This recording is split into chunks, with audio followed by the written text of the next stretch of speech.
This is the Four-Man Rush.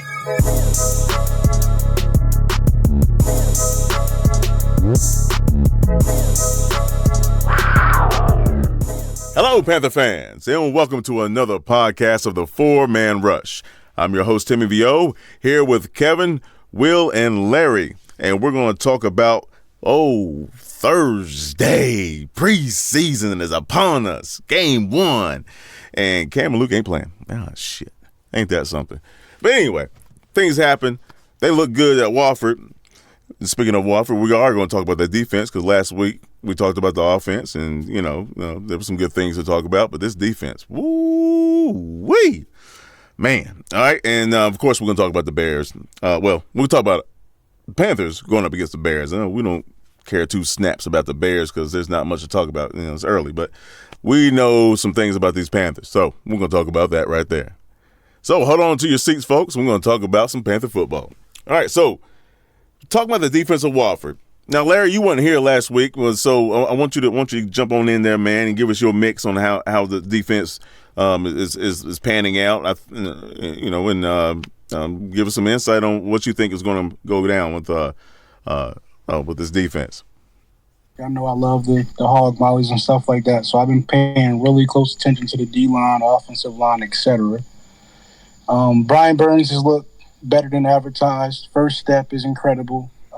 Looks like he's developed some moves. Looks like he has a game plan, a go-to move. That's all the things that you want to see, and that just tells me that Eric Washington is doing his job with those guys. Honestly, I'm curious, though, based on, what we've seen in camp. We haven't heard much about Christian Miller, so I'm going to use Thursday as my opportunity to see what he has to offer. I was really intrigued by his college tape. I was excited that we drafted him when we drafted him because he honestly, if he wasn't ever injured, he probably would have been off the board a lot sooner. So Christian Miller is the guy that I'm watching on the D-line specifically. Also, I want to see what Trey Boston is looking like at the safety position if he's playing Thursday. I just want to see, if he's in shape or not. I want to see, how he's going to fit into this defensive scheme. And everybody else, I just want to see get after it. There's a lot of competition going on, linebacker position. Andre Smith, I looked at the unofficial depth chart. He was right behind Luke Kuechly, so that tells me he's going to get some significant game action. I want to see, we all know about Luke and Shaq. They're going to be in the middle, but God forbid one of them goes down, who's going to come in and not miss a beat? We go by that theory, next man up. And that's pretty much it for me on defense. I'll talk about the offense a little bit later. Whoop. Kevin, now you were at Wofford. You have kind of like sideline seats and looking at the defense and how they were interacting with that offense. That looks like a juggernaut at this point. I'm just saying. What did you see transpiring out of this defense at Wofford and how are they forming up? Yeah, well, what I saw firsthand at Wofford, and I pretty much been to every single practice that they've had, could really be a top 5 defense easily if healthy. And the reason why I say that is I'm looking at all 3 levels. When I'm looking at the defensive line, when we're in the 30 front, is so far, Dontari Poe looks like the Poe that was wrecking havoc back in Kansas City his first few years when he was making Pro Bowls. That's the Poe that I'm seeing so far. In camp. Pretty much hard to block. Playing the nose, he's right on the center. Even with double teams, I'm seeing him. I'm not seeing him going backwards. He's either holding the point of attack or he's pushing that pocket back. And I know Poe was someone that got a lot of anger and vile towards Panther fans who had higher expectations when we signed him based on his resume. I think that this 3-4 hybrid scheme is going to really allow him to play his game that he's most comfortable with at a level that meets the need that we're trying to establish here. And then with Kawan Short, Gerald McCoy playing alongside of him, that's like what 11 Pro Bowls between just the 3 defensive linemen in the 30 front. So it's definitely something that I enjoyed watching them do. Thank God the quarterbacks got their red jerseys on, because if not, it'll be a sack party. I'm just going to be up front with you. And it ain't the fact that the offensive line is weak or sorry. It's just the fact that the talent that we got on our defense is just that strong and that good. Now, again, it's just the first week and a half. Only had on pads for about a week. So I don't want to try to, get all too crunk and too excited about it. But from what I've seen when it's been team drills, ones versus ones, it's definitely been something worth enjoying, man. Just watching how quickly these guys are attacking the linemen, disengaging, and getting in hot pursuit to either the quarterback or whoever has the ball. So that's what I like, what I'm seeing about defense so far. On the second level with the linebackers, man, it's like watching, it's like having your head on a swivel, because the different types of pass rush moves that I'm seeing from Mario Addison, Bruce Irvin, Brian Burns, Marquise Haynes, I mean, even Christian Miller, like, these guys are just using such a different, variances of moves to get themselves free that, I usually pay attention to trenches. So usually linebacker, edge play, like, from a 30 front, I'm not really used to watching how they do it, but man, it just makes me realize that the potential of this defense is going to be something that could be something special for a long time as far as our ultimate goal. And as far as the secondary goes, speed. That's the name of the game that I see, is speed. I'm seeing a lot more, man coverage when we doing team drills. Still see some zone concepts, but I see a lot more man than what I'm used to seeing when I go to camp. So overall, speed and just natural disruptive talent is what I'm seeing on the defense so far from the practices I've seen firsthand. Just to add to your point, Kev, I think the reason why Poe may look like the Poe of Kansas City is actually because of that 30 front. When you get head up on the nose like that, you get to use your best attributes. I don't know if people know, but the man had 44 reps on the bench press. His thing is to get his hands on you first, and then he controls all aspects after that. So having him head up, not playing the gap, being able to manhandle the man in front of him, that's what's going to help him dominate. My next question is, who are you going to double when we're in that front? Mm-hmm. Are you going to double him? Are you going to double McCoy, KK? I promise you, if you put KK or McCoy on a one-on-one, they're going to win their matchups 9 out of 10 times. So, yes, sir. Like everybody else believes, man, we looking at the sky's the limit. The arrow's pointing up. It's real. Well, and another thing is, I'm sorry, real quickly, just to go off what Larry just said. Mm-hmm. Now, when we go into the 40 front now, I mean, 40, the 4-3 defense philosophy is what we're primarily used to as Panther fans. But, this is where Poe comes out and, McCoy and Short, playing the DT spots. And, man, it's like you said, I mean, seriously, when we get in a 40 front and you got them two, one of them is going to be single blocked at all times, because you're going to have to double one, because if you're going to have the gall, the audacity, the nerve to try to single block both of them, excuse my language, but your play is up. It's done. It's a loss. It's whatever you had designed is not going to work if you think you can single block them in a 40 front. Whether it's 3-4, 4-3, I just think that the personnel and the rotations that I'm seeing is oh boy. You don't want to step away from the TV when the defense is on the field, folks. That's all I'm trying to say. Mm-hmm. What do you think, Will? Well, my thing is, when you look at NFL offenses, they're going to attack your weakest link. And right now that's nickel corner. So I'm curious to see who's going to step up in that role. They gave Cornell some reps there. They gave Cole Luke some reps there. Mm-hmm. Cockrell and Seymour played there a little bit. Javian Elliott, he seems to be separating himself from the pack now, which is good.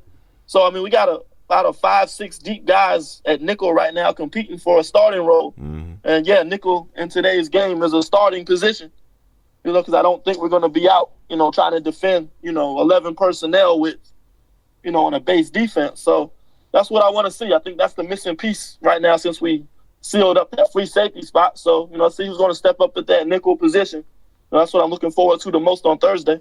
Yeah, myself personally, I have to say, yeah, I'm looking at that secondary. I know the nickel position is up for grabs, that's for darn sure. But I'm really curious to see how Trey and Eric communicate. I mean, again, I know it's early, but Trey just basically just got to Charlotte 5 days ago. So it's like, okay, I know he's a pro. He got no problem with that. He understands the system.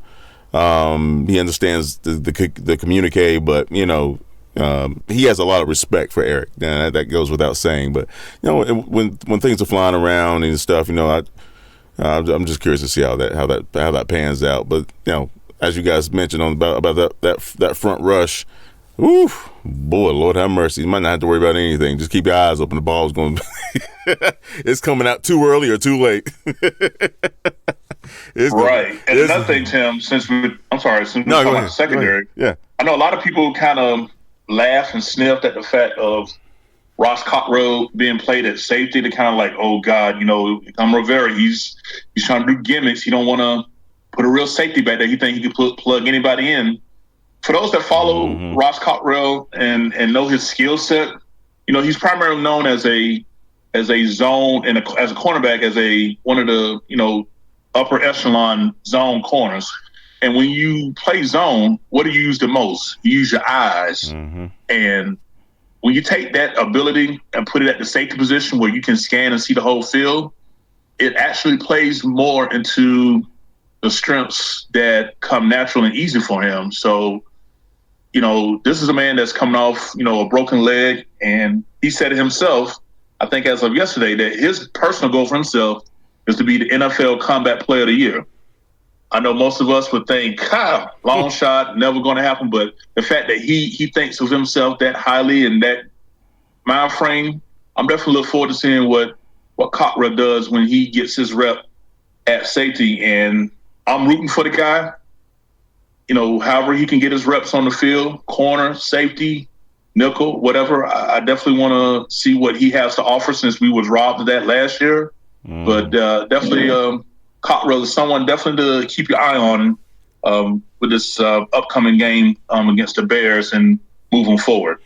Right on, man. Plus with Cockrell's corner skill set, putting them at safety, you could have a lineup with Cockrell, Reed, and Trey Boston in your secondary. So now you got guys that can play both safety and step in and cover nickel. Trey and Reed can match up with tight ends. Cockrell can match up with the quicker slot receiver. So I just think having that safety with a cornerback skill set just opens up so many things you can do with your secondary. Indeed, man. There's a lot of technique savvy individuals in that secondary. I will say that though. Before we move on, I just had a quick question. One of the things that's been highlighted a lot are the big plays that Cam and our offensive company have been able to accomplish, like whether it's Curtis Samuel or DJ Moore beating the defense over the top. I just want to make sure, and I know, Kevin, you were there firsthand, Ron typically puts an emphasis on not giving up the big play. So is it a fact that our receivers have developed that much? But what's causing these big plays to be let up in practice? Well, from what I've seen firsthand and, being close up, I can actually hear some of the conversation. And then, of course, I follow along like the rest of us on Twitter by those that are actually, close right beside Coach.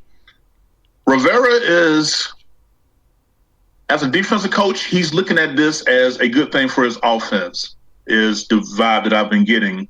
He stated the other day that Curtis Samuel is light years better than where he was when he showed up as a rookie. And he likes the fact that, so far that the receivers that are winning these, winning these possessions on these whether it's one-on-one and team drills, he likes seeing that because what was the number one goal of the offseason? Protect Cam Newton and get him some weapons. And by God, I mean, I know he got the red jersey on. A couple of them highlight plays, man, would have been sacks. But again, we'll see in a little bit more in the preseason games how it's going to look when the bullets are real. But it's pretty much a thing where the defensive backs that are giving up these plays, Paris Wells, the defensive backs coach, said it best. Hey, you win some, you lose some. It's been several times guys played perfect technique, played the right position, made the right read. Offense is making hell of a play. So, Rivera does stay on the defense about not giving up the plays, but it's to the point where it's more so better offense beat real good defense. And for that part, he's pleased because, as we all know, when it's come to the receiver core since he's been here, let's say that it's left much to be desired by us that enjoy seeing exciting wide receiver play in the Panther fan base.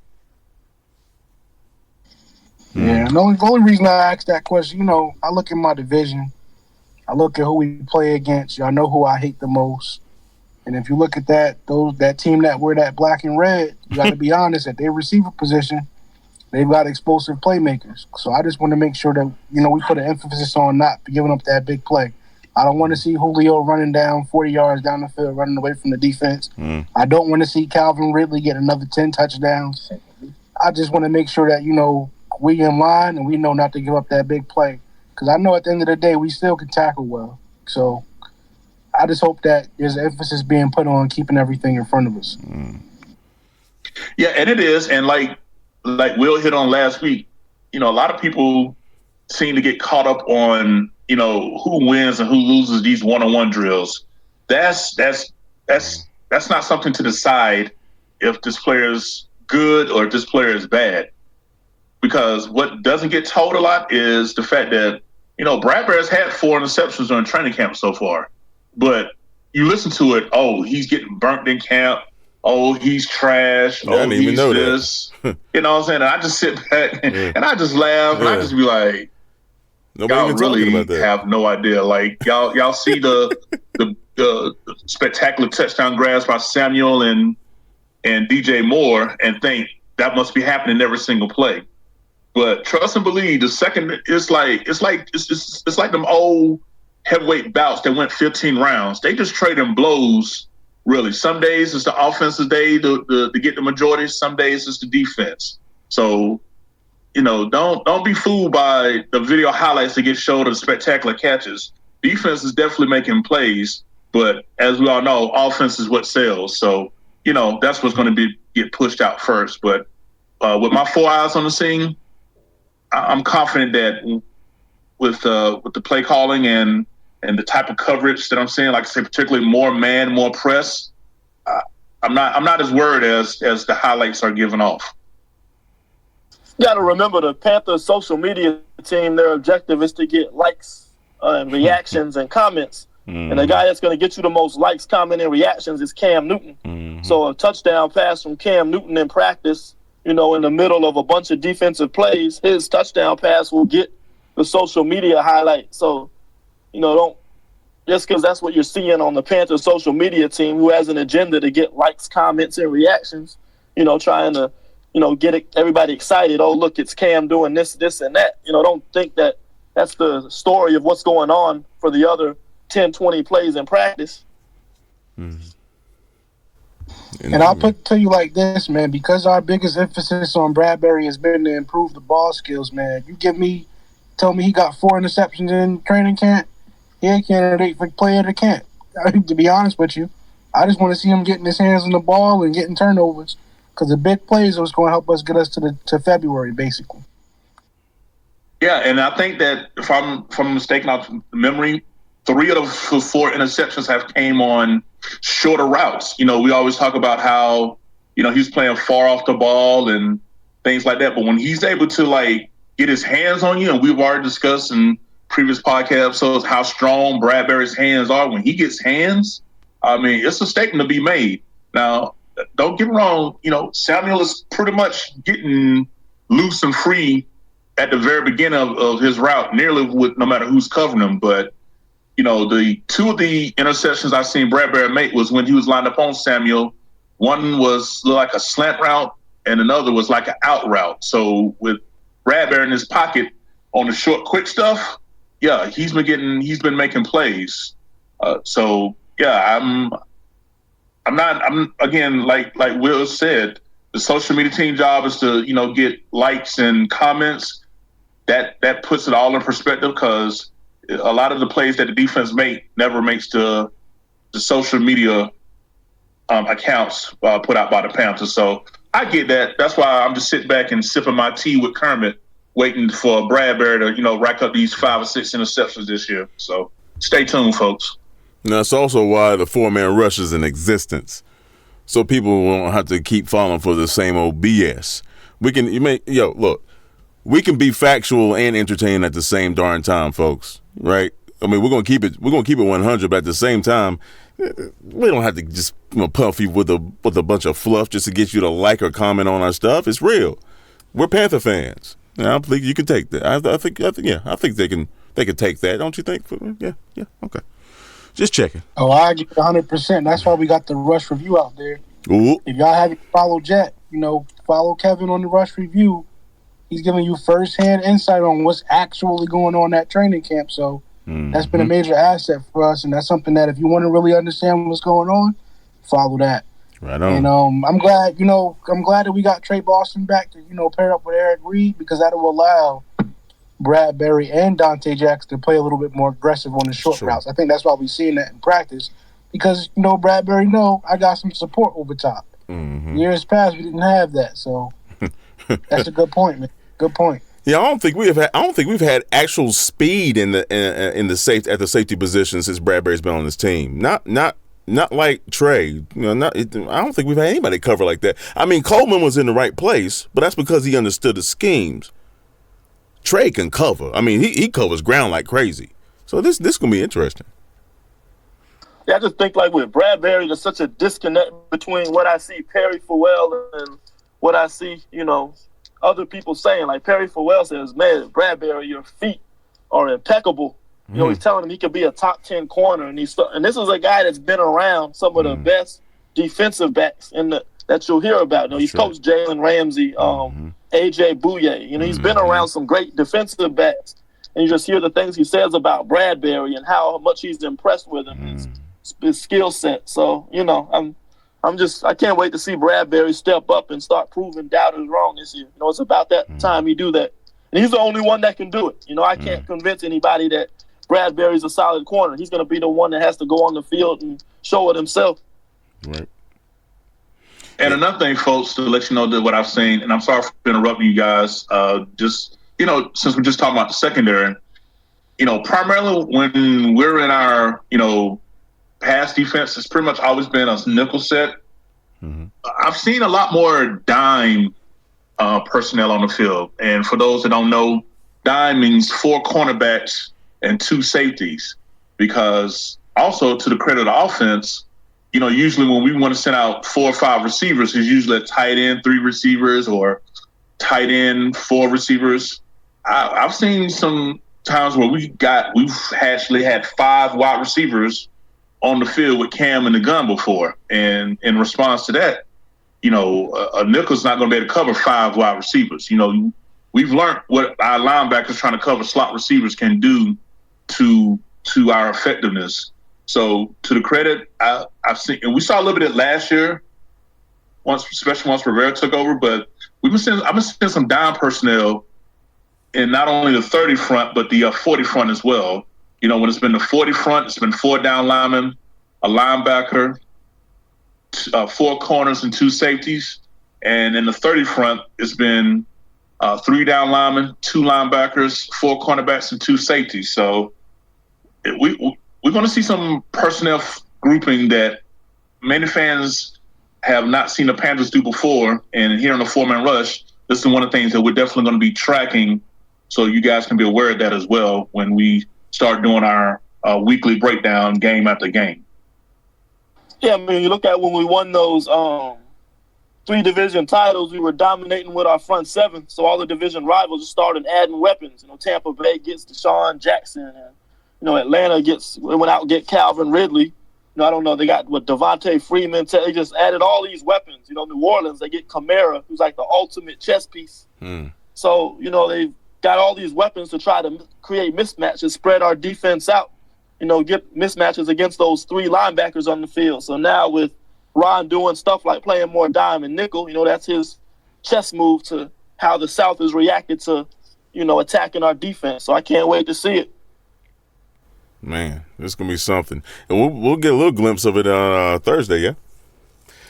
Yeah, I can't wait to Thursday so we can see some of this stuff coming to fruition.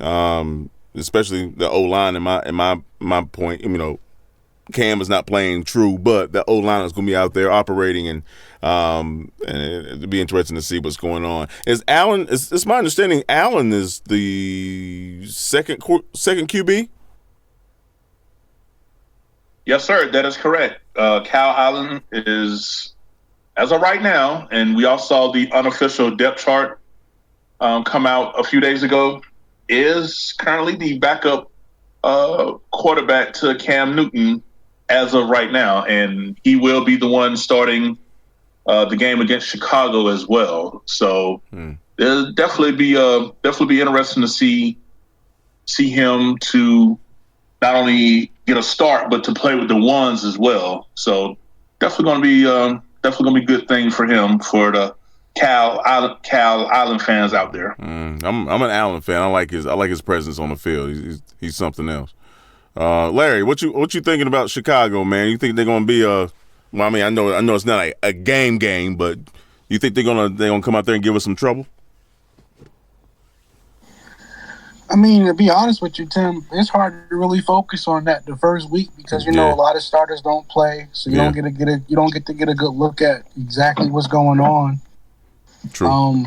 Honestly, I just like you brought up Kyle Allen. I just want to see that we have a formidable backup because of Cam's injury history. I know we drafted Greer, but I want to see the fighting guy. So the fact that Kyle Allen has earned those first team reps this Thursday, I want to make sure he can do something with it because Chicago had one of the best defenses last year. And it's not just the personnel that they have on the field; they have a good scheme that they run. So it's going to be a challenge for our offensive players. But I'm a hog molly guy, so I'm concerned about the offensive line. Yeah. I want to see the growth and development from Greg Little, from Ole Miss to minicamp to now. I just want to see growth. And I'm going to be paying attention to the little things like the proper arm rip and first step when you're trying to pull. I know Kev mentioned that there has been some improvements in his aspect of pulling. I want to see it live.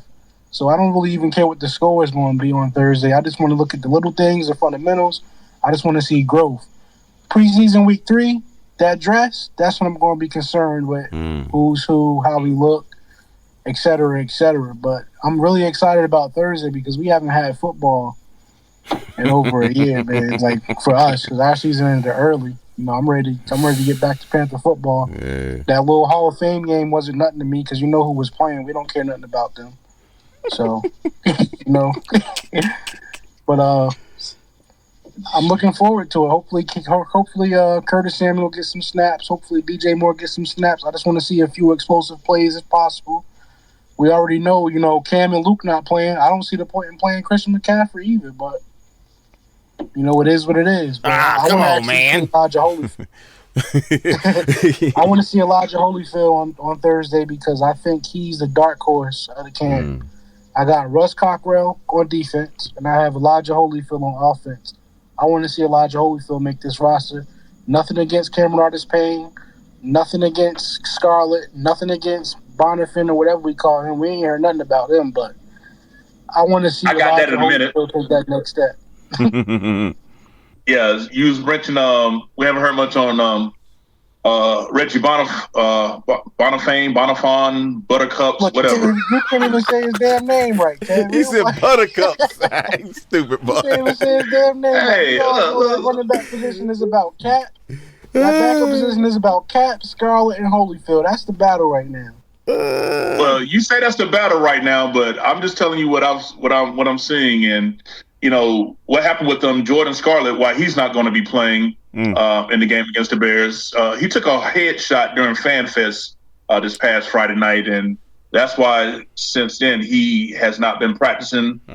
He's not in concussion protocol, but it's just something that they want to just be real gentle about. So there's going to be additional running back reps because, as we all know, typically first preseason game, you see about 2 series from your ones before start bringing in the 2s, 3s, and sometimes 4s.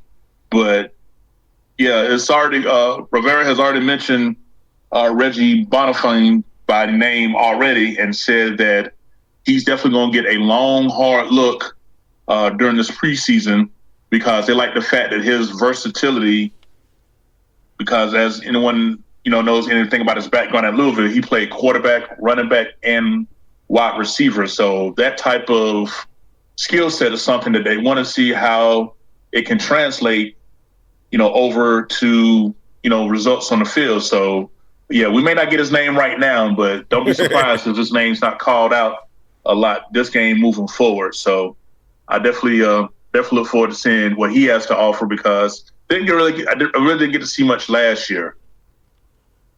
Listen, I got a hard look at Elijah Holyfield watching these Georgia games. Your boy Scarlett, he can get a hard look at the practice squad, man. Listen, we got to see Holyfield because everybody is so worried about his 40 time, but the man is quick in short bursts. You mentioned that he has some great carries in camp so far.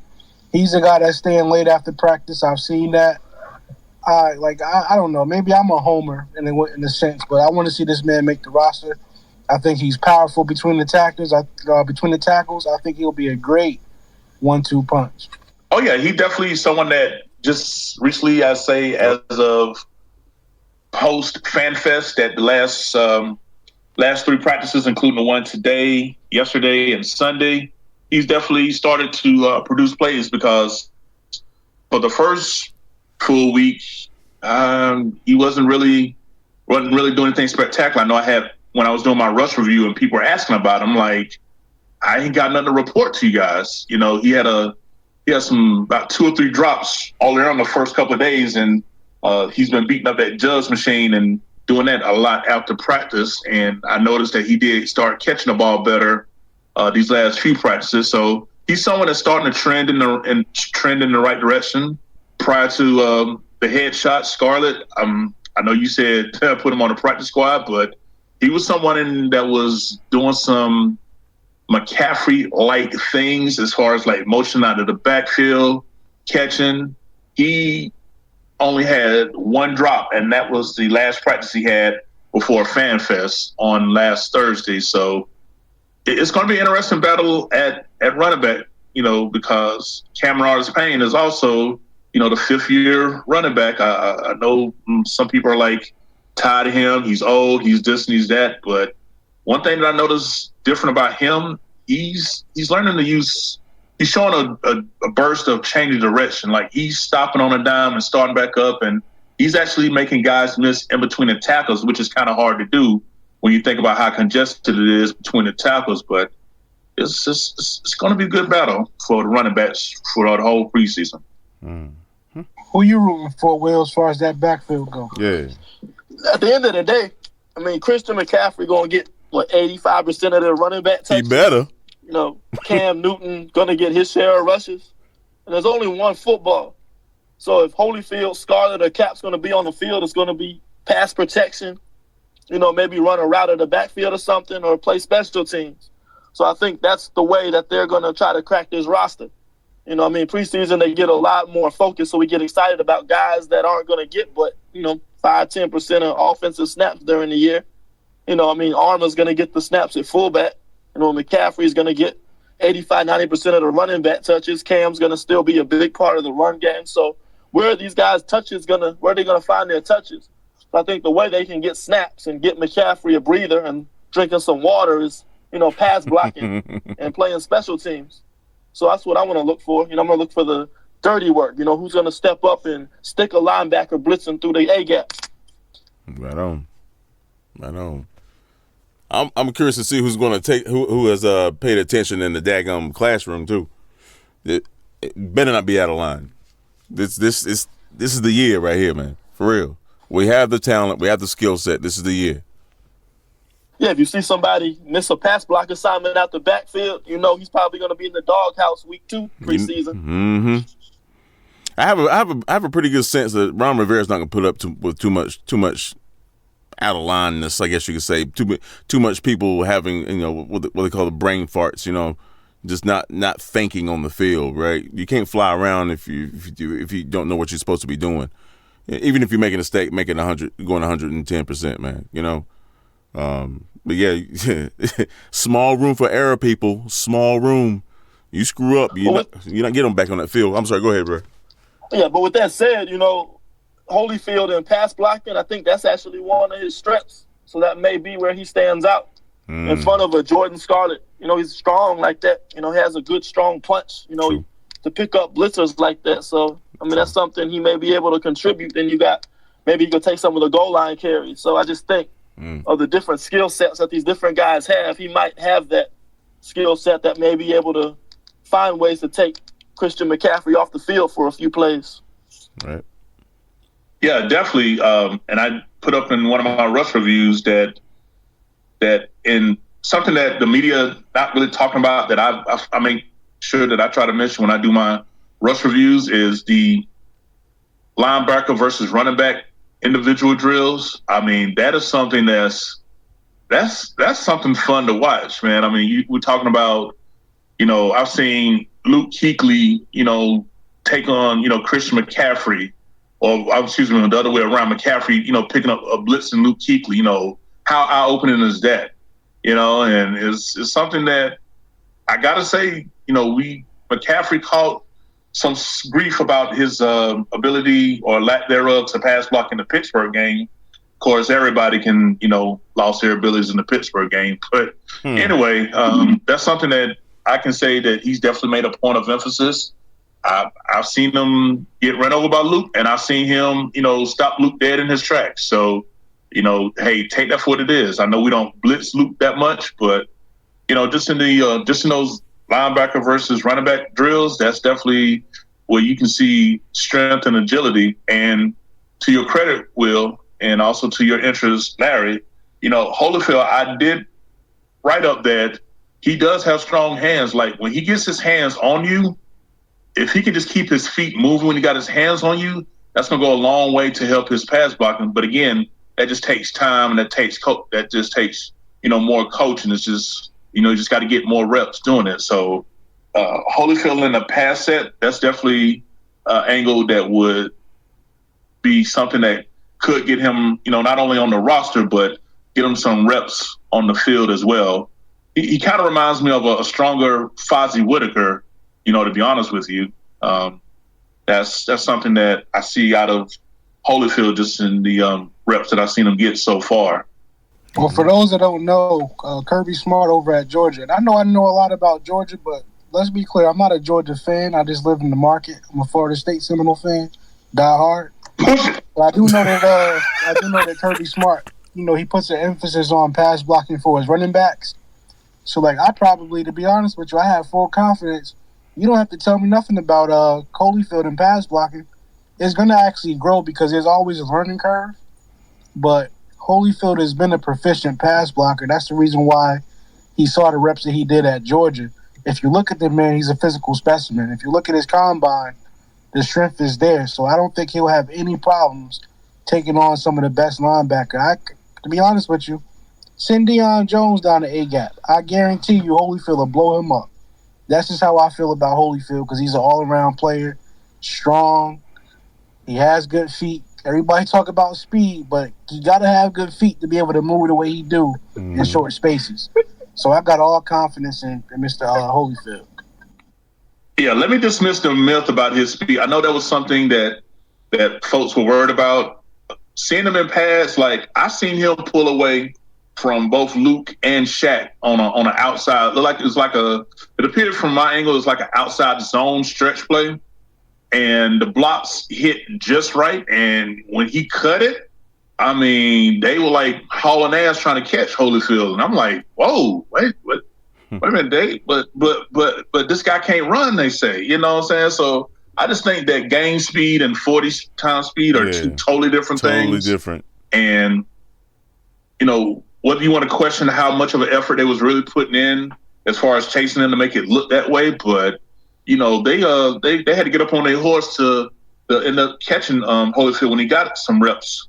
I think he got a couple of reps, behind the ones, and he like I said, the last three practices, Holyfield's been looking real nice. It's like he kind of got that nervous energy out the way of the first few days when he was dropping passes and not really getting a whole lot of work. But not only by me, but in the social media of the people covering the Panthers, his name has been starting to pop up a little more lately. So you're on something there, Larry, about Holyfield, and nobody cares about Florida State. But anyway. Oh, shots fired. Shots fired. Yeah, I know it might sound like some extra shots fired because, we got a live listener tonight. Happens to be a Falcon fan, so I want him to feel all the pain that we going to instill come football.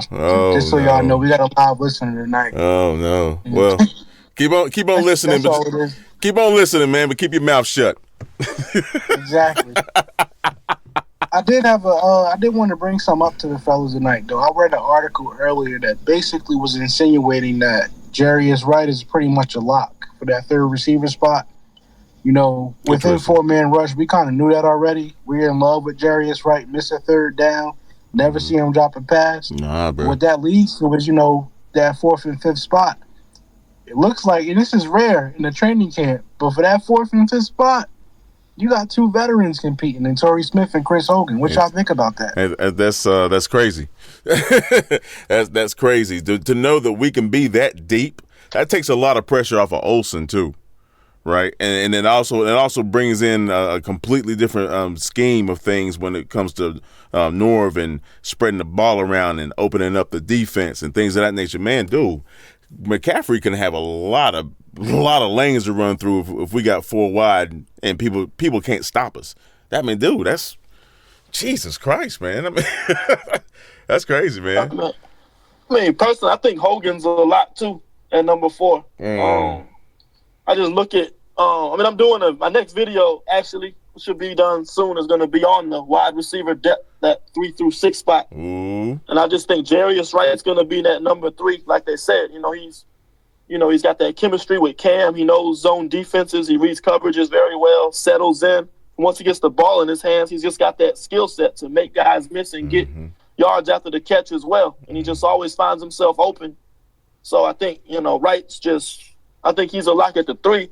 And then Hogan has that similar skill set as Wright, believe it or not. Mm-hmm. When you watch Hogan on tape, he's just got that high IQ. He finds soft spots in the zones. He knows where to settle in, These aren't guys that are going to, get off press coverage consistently. You can't put them on the outside.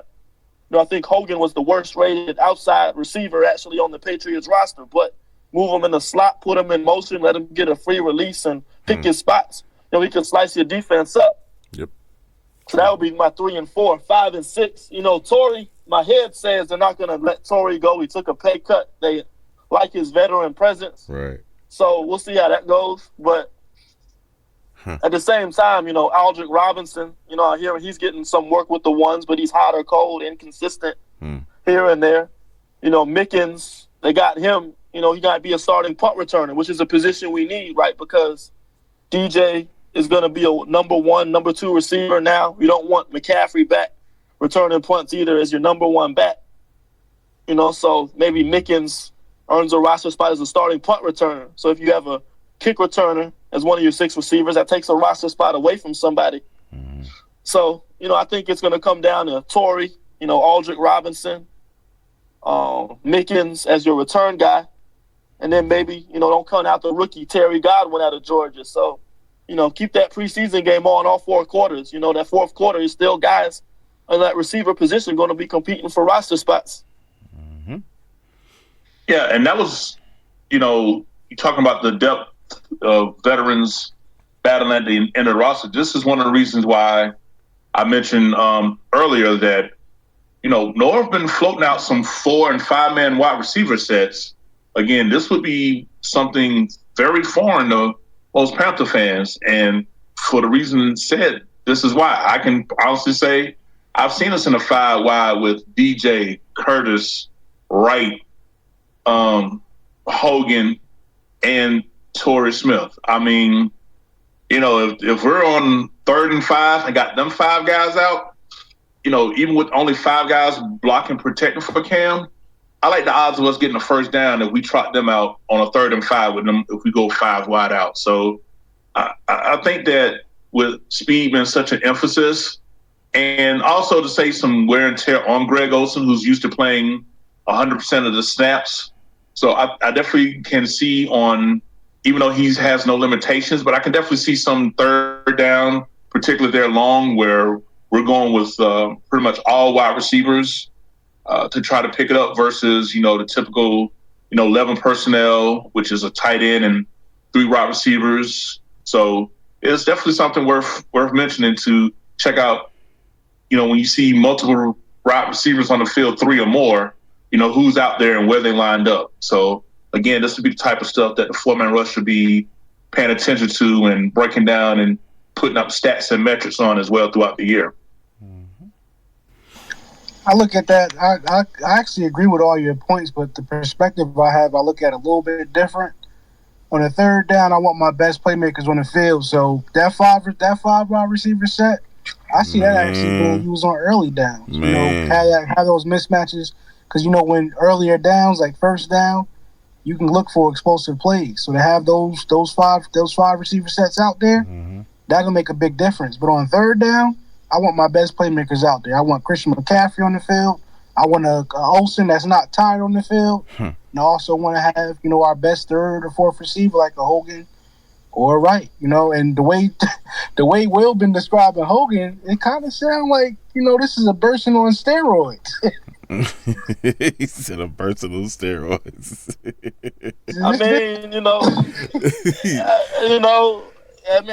I wouldn't say, really that bad. Hey, Hogan got hands, bro. I keep it. Hogan got hands, and he can fly, man. I don't know, bro. What stood out to me though was the chemistry he's got with Tom Brady. Like you see the soft zone coverage, Hogan was going to slice through it, find that spot. Once he finds that spot, the ball's out Brady's hands. Hogan's got it, and he's running 20, 30 yards. So, just as much as I enjoy watching Hogan's tape. It's also just enjoyable watching the Patriots execute that offense. So I think the key here is, can he develop that same chemistry with Cam, and can our offense have that same type of efficiency? Right. I'm not going to let y'all, talk down on the ghost of Burson. Burson had hands. Burson ran a 4.5. Dadgummit. Y'all still caught up on that one muff punt that he recovered. I refuse to hear this blasphemy about Burson. That was a good old boy, and he did what he had to do when he got his opportunities. I was a Burson 32 targets, 26 receptions, and he got backflipped in 2017 against Minnesota on a third down. Long live Burson. I was a Burson fan, bro. Real talk. I was a Burson fan. I'm a Burson fan too, Tim. I hear you. I just don't understand why they have him on the punt return anyway. I'm just going by how Will describing it. It's just like Mr. Hogan is a guy that's going to get that third down catch for you, but not out of bounds, not fall down. He's going to do something after the catch, just like everybody else do. So he going to get them yaks. We got a lot to look forward to. He going to get them yaks. We fall down, but we get up. Only if the defender don't touch you. You're going to have to add some auto-tune to that, dog. Yeah. But think, Hogan's a better athlete than Burson. For sure. He's been clocked at sub 4.4. At his I think it was his pro day. You see him. Burson will catch the ball. He's not running away from nobody. Hogan will catch the ball. He can take it 60 yards once he gets the ball in his hand. Man. So I think just that ability to read the defense, find that soft spot, and still be able to make a play after the catch. That's what Hogan's going to bring to the table. And I think Hogan's skill set is similar to Wright, but I think he also has that ability to stretch the field vertically as well. So I think he'll be at that fourth receiver spot. I think it's a perfect fit for him. Well, America, and the world listening to the 4-Man Rush podcast, be warned. Tell your friends, tell your family. This is the fastest offense the Carolina Panthers have ever had top to bottom. And there is no reason why we line up against a defense. They're going to be shitting themselves because they don't know exactly who the ball's going to, and they're going to be worried if that person's going to get another 50 after they catch the ball. Be careful. Be careful. At the end of the day, it's going to come down to can DJ and Curtis establish themselves as legit threats and have defenses planned for them. Indeed. Because I think with the Patriots, you got Gronkowski and you had Edelman that could beat man coverage. So now you discourage the defense from locking up man against you. You want to play a softer zone to account for them. Now Hogan comes in. He can slice through that zone and make plays for you. So we just got to have that kind of you just got to kind of I think it's going to start with DJ and Samuel. Then as they go, the other receivers will start to eat. Jarius Wright made a good quote today. He said, in this offense, everybody's going to eat. That's real. And it's going to start with Christian. We get 8 in the box, 9. We get a lot of people in that box, bro. 1-on-1 on the outside, Kurt and Samuel. Man, yeah, boy. Oh my gosh. And North Turner calling the calls, folks. Uh-oh. Sorry, Bears.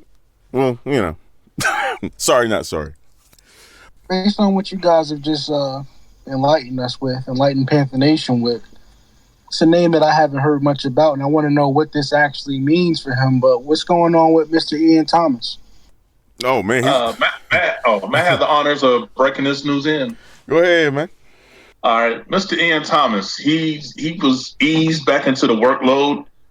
For most who don't know, he had an all-season procedure. That's why he was kind of, inactive during the some parts of OTA and minicamp.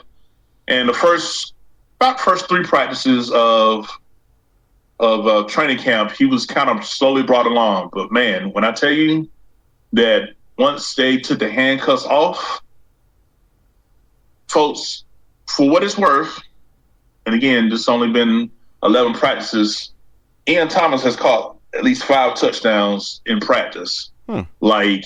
Particularly in the red zone, which is a place that we have got, and let me put emphasis, we have got to have a better red zone touchdown percentage on. Gosh, yes. He's been putting in work. I don't know if he had the Judge machine while he was rehabbing, but Ian Thomas is showing that whenever Mr. Olsen decides to lead the field and go up in that broadcast booth, the tight end position is going to be in very good hands moving forward. But yeah, he's someone that they gave him time for his body to heal and recover, and he's showing that he's looking to elevate his game in 2019. So yeah, Ian Thomas, from the unofficial count that I've seen during team drills and camp, has caught at least 5 touchdowns. Most of them during the red zone drills that the team has been doing. So if you see Ian Thomas in and we're 20 yards or closer to the end zone, watch out, folks. Money time.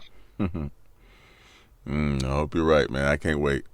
Well, all right, gentlemen. Anything else before we wrap this up before Thursday? Yeah, I had one more thing, because y'all know I pay attention to the national media, man. I hate the national media, but I still want to know what they're talking about here and there. The way I look at it, our offensive line, we have the ability to be a top 5 offensive line. However, if you look at the national media, their perspective on it is a little bit different. Not saying that we'll be bad, but they're more so concerned with the same things that everybody's concerned about with Cam. How healthy could they be? You got Paradis that we paid for. He's coming off injury. We gave him a lot of money too. We re-signed Darrell Williams. He's coming off an injury. We gave him a lot of money too. I think as 4-man rush, we gotta try to give our fans some kind of knowledge on how those guys are looking before we wrap up. They coming off an injury. I heard some stuff about Don Terry bull rushing Paradis in practice, but what's the real thing? How are they really looking in practice? Well, given my perspective, since again I've been at all of them except one. To be honest, they've been bringing them along slowly and carefully. What I mean by that is they've been participating in some of the team drills, but not all. They just started participating in the one-on-one pass rush drills this week, both William and Paradis. They seem to kind of almost be like the odd couple of the offensive linemen, because usually when one's not doing, the other's not doing it either. So I like the fact they're not trying to rush these guys and allowing younger guys to, get their, feet wet with knowledge and reps. But what I can say is this: when they are on the field and they are doing team drills, I see that they're going to be guys that are really going to bolster this offensive line to allow us to elevate to the next level. Now, that's not me giving out false hope. That's not me just simply being a homer. This is just me seeing what I've seen so far in pads with the first 10 days of practice, that both Paradis and Williams are looking like, once their bodies are completely full go, they're going to be just fine. Now, that is true about Don Terry Poe. He pretty much had Paradis on skates, but again, this was like his first practice coming back where they're doing individual drills, so you almost kind of expect it. And like you said earlier, Poe had 44 bench reps. So anyone he gets one-on-one, 8 times out of 10, I see him doing that to a lot of players, lined up from the nose tackle position. But I like the fact that how our coaching staff and medical staff is, not rushing these guys back, even though they are perceived to be the starters. So I think come week 1 against the Rams, the restrictions will be limited and they'll be a full go. Well, we're going to need them to go full go because we got the best player in NFL coming week 1. So I want to make sure the offensive line is well prepared. That's why I asked that question. Mr. Aaron Donald, he's no slouch. So I just want to make sure that everything going to be okay with the offensive line going forward. I know nationally, that's what everybody's question is. Can these guys stay healthy? So as long as they're bringing them along slow, I have no concerns. Thank you for that input, Kev, because we don't hear much about those 2 guys, but that was important for us. I mean, it may only be a series or 2, but they're going to get Khalil Mack and Akeem Hicks Thursday night, maybe. So might get a little sneak preview at the line and get some real competition Thursday night. Amen. Absolutely. And I can guarantee you Aaron Donald is going to choose to line up over Greg Van Roten as often as he possibly can come week 1. I have no doubts in my mind. Now, yeah, he's probably going to move around, but, with everyone healthy, he would be, quote unquote, the weak link. But don't be surprised if Greg Van Roten doesn't hold his own. Now, obviously, you're going to need help because I don't care how good you are. Aaron Donald is from another planet. I don't even think we've, even found out what planet he comes from, but that dude is just seriously on another level. So the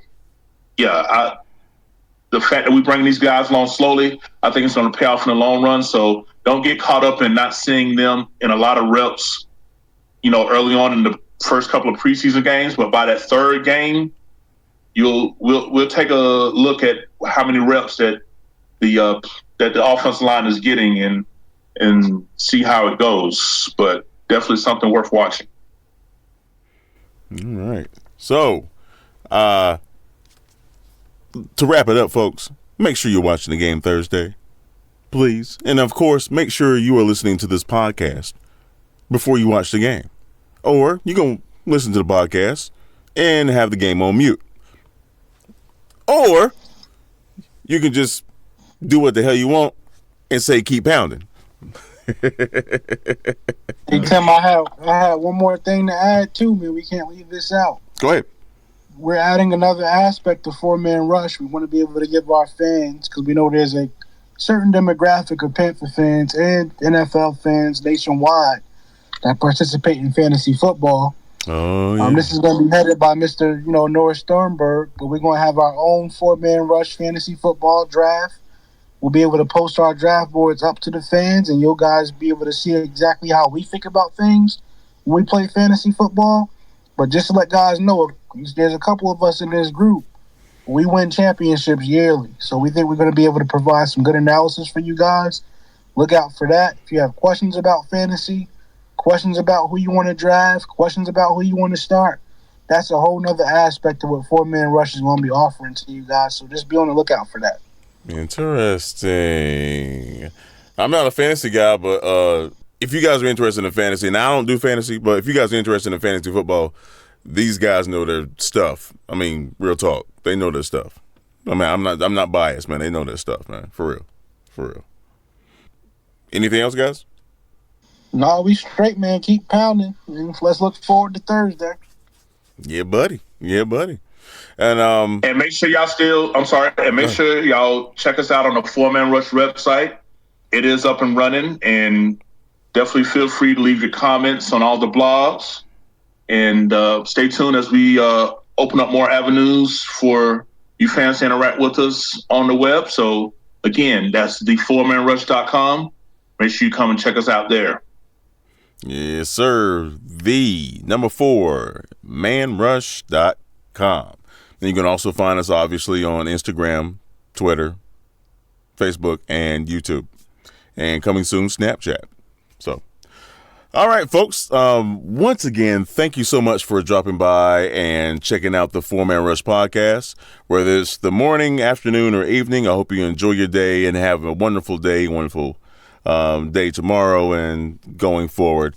And, hopefully you'll come back and check us out next time.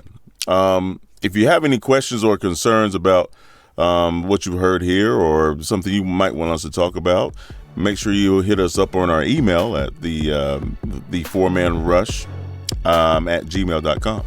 All right. This is Timmy Vio with Larry, Kevin, and Will of the 4Man Rush. Big shout out to Canardo, and aka Kenneth G, Norris, and the rest of the 4-Man Rush team, and you guys and gals, football fans, Panther fans, as always, keep pounding.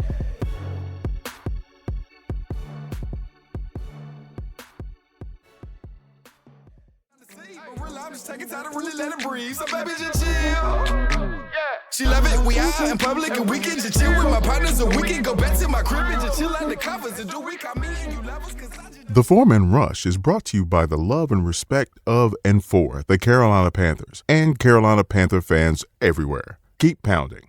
The 4-Man Rush is a non-affiliate of the Carolina Panther organization. All thoughts, assessments, and content of this podcast is directly related to the 4-Man Rush exclusively. Thank you.